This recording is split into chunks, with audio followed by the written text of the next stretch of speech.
दोस्तों, आज हम आपको हनुमान जी की चमत्कार की ऐसी सच्ची घटना बताएंगे जिसे सुनने के बाद आपके रोंगटे खड़े हो जाएंगे। इस सच्ची घटना को सुनने के बाद आपको पता चल जाएगा कि हनुमान चालीसा में आखिर कितनी शक्ति होती है और हनुमान जी का नाम लेते ही भूत, पिशाच और दानव कैसे थर थर कांप उठते हैं। अगर आप भूतों पर यकीन नहीं करते तो आपको भी यकीन हो जाएगा कि आखिर भूत असलियत में किस तरह परछाइयों में सरकते हैं। नमस्कार दोस्तों, मैं हूं गुरु और आप सभी को स्वागत है हमारे YouTube चैनल अनहट फैक्ट पर। दोस्तों, महाराष्ट्र में पीपल गांव नाम का एक छोटा सा गांव है। गांव के बाहर हनुमान जी का एक प्राचीन मंदिर है, जहां पर गांव में रहने वाले लोग हनुमान जी की पूजा करने जाते हैं। चारों तरफ से जंगल से घिरा ये गांव बहुत ही दुर्गम स्थान पर है, जहां पर जाने के लिए कोई भी पक्की सड़क नहीं है। गांव में रहने वाले लोगों को 4 किलोमीटर दूर मौजूद हाईवे तक पहुंचने के लिए जंगल के रास्ते से होकर जाना पड़ता है। गांव वालों के अनुसार इस जंगल में कई प्रकार के दुष्ट शक्तियों का वास है। साथ ही यहाँ पर कई तांत्रिक क्रियाएं भी होती आए हैं, इसीलिए इस जंगल में कोई भी अकेले नहीं जाता। कई बार तो जंगल के रास्ते से जाते समय लोगों पर बुरी शक्तियों का प्रभाव पड़ जाता है या फिर आत्माओं द्वारा पीछा करने की घटनाएं भी होती है। लेकिन जैसे ही वे भागते हुए हनुमान जी के मंदिर के सामने आते हैं तो ये बुरी शक्तियों उनका पीछा छोड़ देती है। इसी कारण गांव के लोगों ने हनुमान जी का चमत्कार का कई बार अनुभव किया है। हनुमान जी के मंदिर के कारण कोई भी बुरी शक्ति गांव में प्रवेश नहीं कर सकती। इस वीडियो में हम आपको ऐसे ही एक चमत्कार के बारे में बताएंगे।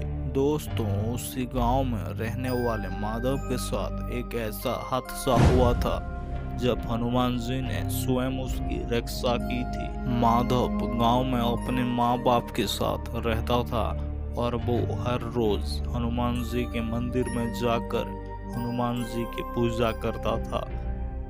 हनुमान जी की कृपा के कारण सब कुछ कुशल मंगल था।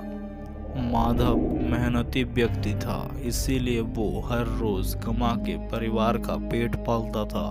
एक दिन माधव के पिताजी को किसी कारण से बाहर गांव जाना पड़ा, इसीलिए वह जंगल के रास्ते से अकेले ही पैदल चले गए और शाम को लौटते वक्त फिर उसी रास्ते से गांव की तरफ वापस आने लगे। तभी रास्ते में अचानक उन्हें ऐसे महसूस हुआ कि कोई उनका पीछा कर रहा है। डर के मारे माधव के पिताजी के पसीने छूटने लगे।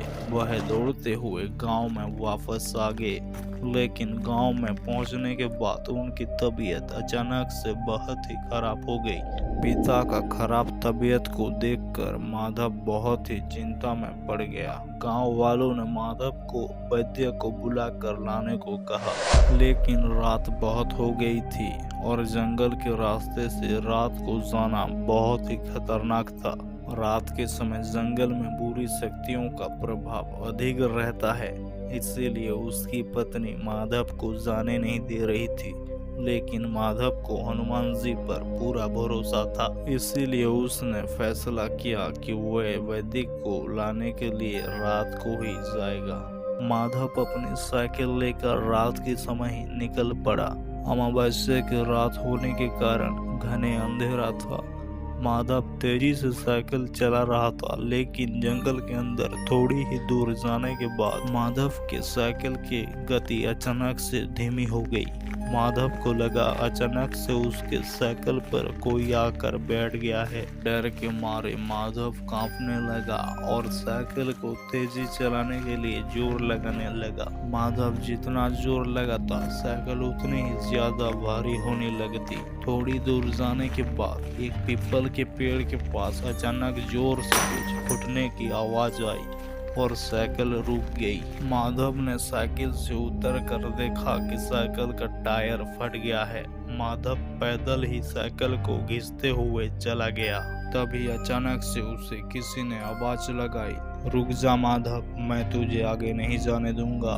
तेरा बाप मेरा दोस्त है और मैं तुझे उसकी जान नहीं बचाने दूंगा। माधव ने पीछे मुड़कर देखा तो वहां पर कोई नहीं था। माधव ने कहा, कौन हो तुम? सामने आ जाओ और मेरे पिताजी से तुम्हारा क्या काम है? तभी अचानक से एक डरावने चेहरे वाला व्यक्ति माधव के सामने प्रकट हुआ। डर के मारे माधव के पसीने छूट रहे थे। माधव ने चिल्लाकर वह कहा, मेरे रक्षा करने वाले हनुमान जी हैं, तुम जो भी हो अभी यहाँ से चले जाओ। ये सुनकर प्रेत आत्मा जोर जोर से हंसने लगी। तभी माधव ने अपनी आंखें बंद की और जोर जोर से हनुमान चालीसा का पाठ करने लगा।